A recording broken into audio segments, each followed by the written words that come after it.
வணக்கம். இது லங்காஃபோவின் மதிய நேர பிரதான செய்திகள். முதலில் தலைப்புச் செய்திகள்.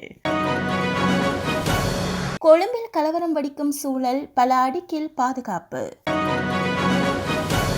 இலங்கை அரசாங்கத்தின் எதிர்ப்பு நடவடிக்கை கண்டித்துள்ள ஐக்கிய நாடுகளின் நிபுணர்கள். கோட்டாபாயவுக்கு அனுப்பப்பட்டுள்ள 11 கட்சிகளின் யோசனை, ஜனாதிபதியின் அதிகாரம் தேசிய சபைக்கு. அமெரிக்கா இலங்கை அரசியல்வாதிகளுக்கு உதவக்கூடாது, கொழும்பில் போராட்டம். பதவி விலகல் குறித்து ஜனாதிபதியை தீர்மானிக்க முடியும், நிமல் ஸ்ரீபால டி சில்வா தெரிவிப்பு. வெகு விரைவில் லெபனானின் நிலை இலங்கையிலும் ஏற்படலாம், ஹர்ஷா டி சில்வா எச்சரிக்கை. எதிர்க்கட்சிக்கு அழைப்பு விடுத்த அலி சப்ரி. அவசர சந்திப்பொன்றிற்கு ஏற்பாடு செய்யுமாறு இலங்கை மருத்துவ சங்கம் ஜனாதிபதியிடம் கோரிக்கை. அரசாங்கத்திற்கு எதிராக கொண்டுவரப்படவுள்ள அவநம்பிக்கை பிரேரணை நாளை முன்வைப்பு. தொடர்பான விரிவான செய்திகள்.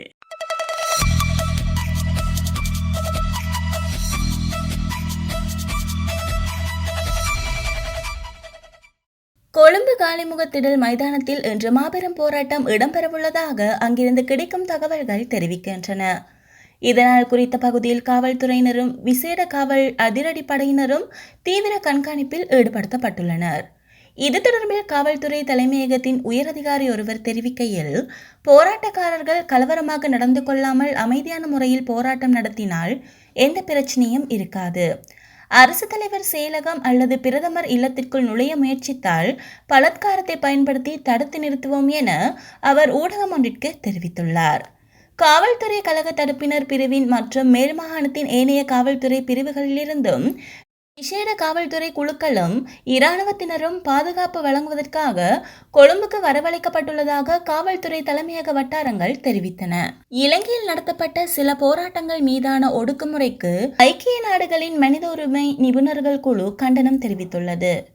அத்துடன் நாட்டின் கடுமையான பொருளாதார நெருக்கடிக்கு மத்தியில் அமைதியான முறையில் ஒன்று கூடல்கள் மற்றும் அமைதியான போராட்டங்களின் போது கருத்து வெளியிடுவதற்கான அடிப்படை உரிமைகளை உத்தரவாதப்படுத்துமாறு இலங்கை அரசாங்கத்தை ஐக்கிய நாடுகளின் நிபுணர்கள் வலியுறுத்தியுள்ளனர். அண்மையில் மேற்கொள்ளப்பட்ட அவசரகால பிரகடனம் மற்றும் சமூக ஊடக தளங்களுக்கான தடை உத்தரவு ஆகியவை தொடர்பில் தாம் கவலைப்படுவதாக நிபுணர்கள் தெரிவித்துள்ளனர். இந்த செயற்பாடுகள் மோசமான பொருளாதார நெருக்கடி மற்றும் எரிபொருள், மின்சாரம், மருந்துகள் மற்றும் அத்தியாவசிய உணவுப் பொருட்கள் கிடைக்காததால் மேற்கொள்ளப்படும் அமைதியான போராட்டங்களின் நோக்கத்தை குறைப்பது அல்ல, தடுப்பதை நோக்கமாக கொண்டுள்ளது. போராட்டக்காரர்களை கலைக்க கண்ணீர் புகை மற்றும் தண்ணீர் பீரங்கிகளை அதிகமாக பயன்படுத்தப்படுகின்றன. இவை கண்டிக்கத்தக்கவை.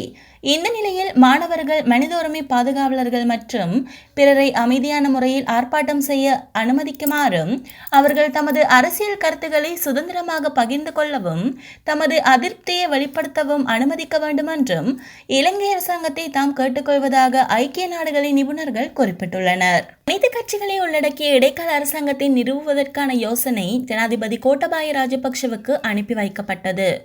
ஆளும் கட்சியிலிருந்து வெளியேறிய நாடாளுமன்ற உறுப்பினர் குழுவால் இந்த யோசனை முன்மொழியப்பட்டது. பொது அமைதியின்மையை அமைதிப்படுத்தவும், மக்களின் வாழ்க்கையை மீட்டெடுக்கவும், மக்கள் தங்கள் விருப்பப்படி ஒரு அரசாங்கத்தை தேர்ந்தெடுக்கவும் உதவும் சூழ்நிலைகள் உருவாக்கப்பட வேண்டும் என்றும் இந்த யோசனையில் சுட்டிக்காட்டப்பட்டுள்ளது.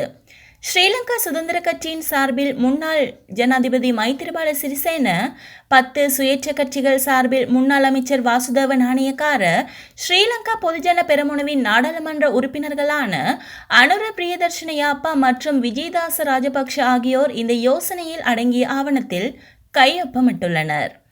நாடாளுமன்றத்தை பிரதிநிதித்துவப்படுத்தும் அரசியல் கட்சிகளின் தலைவர்களை உள்ளடக்கிய தேசிய நிறைவேற்று சபையை நிறுவுதல், இடைக்கால அரசாங்கத்தை நடத்துவதற்கு குறைந்த எண்ணிக்கையிலான அமைச்சர்களை நியமித்து தேசிய நிர்வாக சபையால் அவர்களின் கடமைகள் தீர்மானிக்கப்படும்.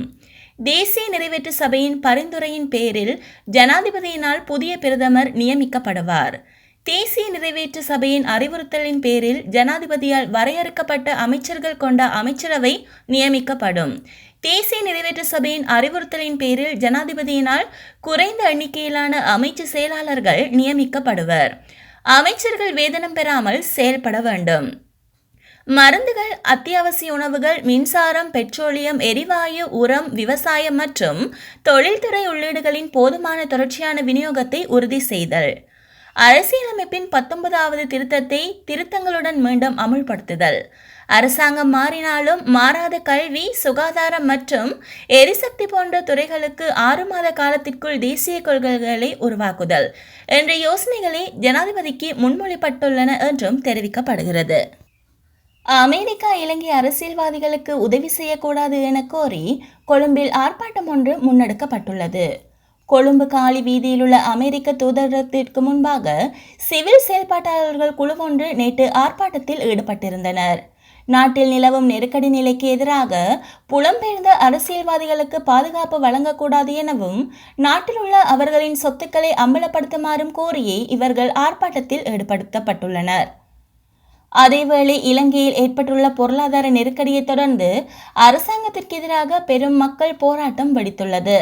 இந்த நிலையில் ஜனாதிபதி உள்ளிட்டவர்கள் பதவி விலக வேண்டும் என்று வலியுறுத்தி நாடு முழுவதும் தொடர் போராட்டங்கள் முன்னெடுக்கப்பட்டுள்ளமையும் குறிப்பிடத்தக்கது. பதவியில் இருக்கும் ஜனாதிபதியை பதவி நீக்கம் அல்லது பதவி விலகல் மூலம் மாத்திரமே பதவி நீக்க முடியும் என முன்னாள் அமைச்சர் நிமல் ஸ்ரீபால டி சில்வா தெரிவித்துள்ளார். அரசியலமைப்புக்கு மாற்று எதுவும் இல்லை எனவும் மக்கள் எதிர்ப்பு காரணமாக ஒரு ஜனாதிபதியை பதவியில் இருந்து நீக்க முடியாது எனவும் அவர் தெரிவித்துள்ளார். எவ்வாறாயினும் பதவி விலகுவதா இல்லையா என்பதை ஜனாதிபதியை தீர்மானிக்க வேண்டும் எனவும் அவர் தெரிவித்துள்ளார். இதேவேளை நாட்டில் தற்போது ஏற்பட்டுள்ள பொருளாதார நெருக்கடியை தொடர்ந்து ஜனாதிபதி உடனடியாக பதவி விலக வேண்டும் என வலியுறுத்தி மக்கள் தொடர் போராட்டத்தில் ஈடுபட்டுள்ளனர். இவ்வாறான நிலையிலேயே முன்னாள் அமைச்சர் நிமல் ஸ்ரீபால டி சில்வா இதனை கூறியுள்ளார். இலங்கை எதிர்காலத்தில் லெபனானின் நிலைக்கு தள்ளப்படலாம் என ஐக்கிய மக்கள் சக்தியின் நாடாளுமன்ற உறுப்பினர் ஹர்ஷா டி சில்வா எச்சரித்துள்ளார். லெபனான் தற்போது எதிர்கொள்ளும் நிலையை இலங்கை எதிர்கொள்ள வேண்டி வரலாம் என அவர் சுட்டிக்காட்டியுள்ளார். 50% மருத்துவர்கள் ஏற்கனவே வைத்தியசாலைகளில் இருந்து வெளியேறிவிட்டனர்.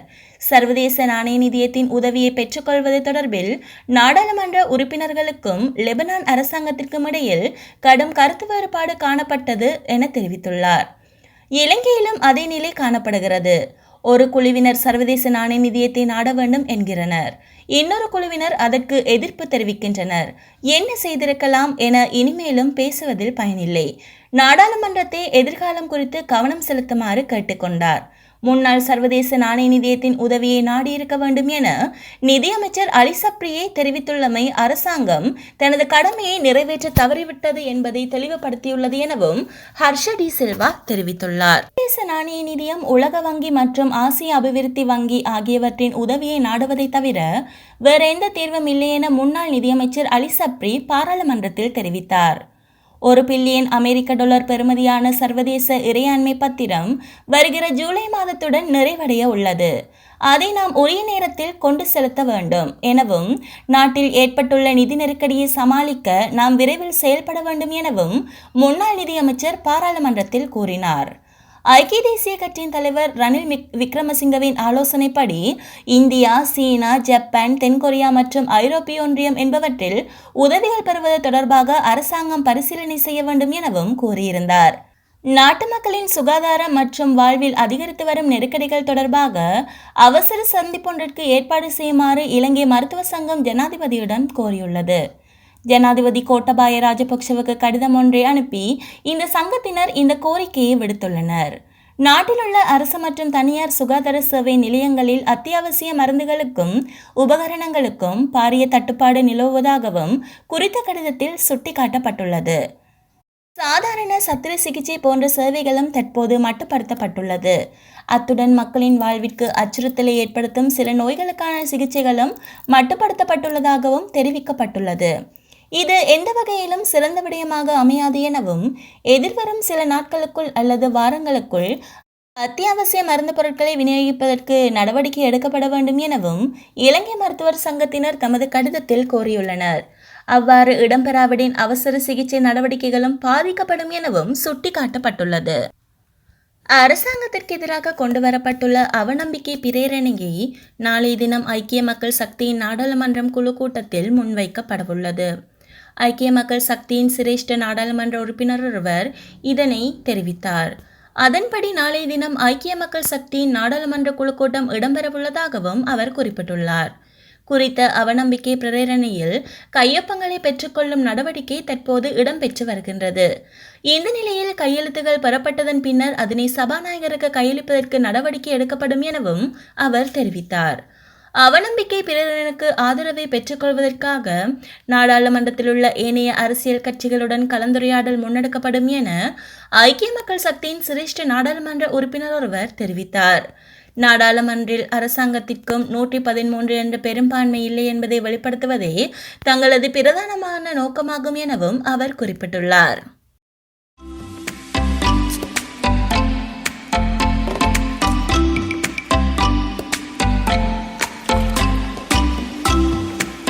மிக மிக மலிவான விலையில் விமான பயணச்சீட்டுகள் மற்றும் சகல நாடுகளுக்கான விசா ஒழுங்குகள்,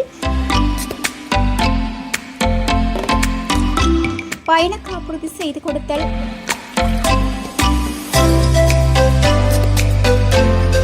வெளிநாட்டிலிருந்து வருவதற்கான மருத்துவ காப்புறுதி, ஸ்பான்சர் செய்பவர்களின் பத்திரங்களை ஆயத்தம் செய்தல் மற்றும் பயணம் தொடர்பான அனைத்து சேவைகளையும் எம்மிடம் செய்து கொள்ளலாம். சுவிஸ் தொடர்புகளுக்கு 007970001794. இலங்கை தொடர்புகளுக்கு 00947747465990.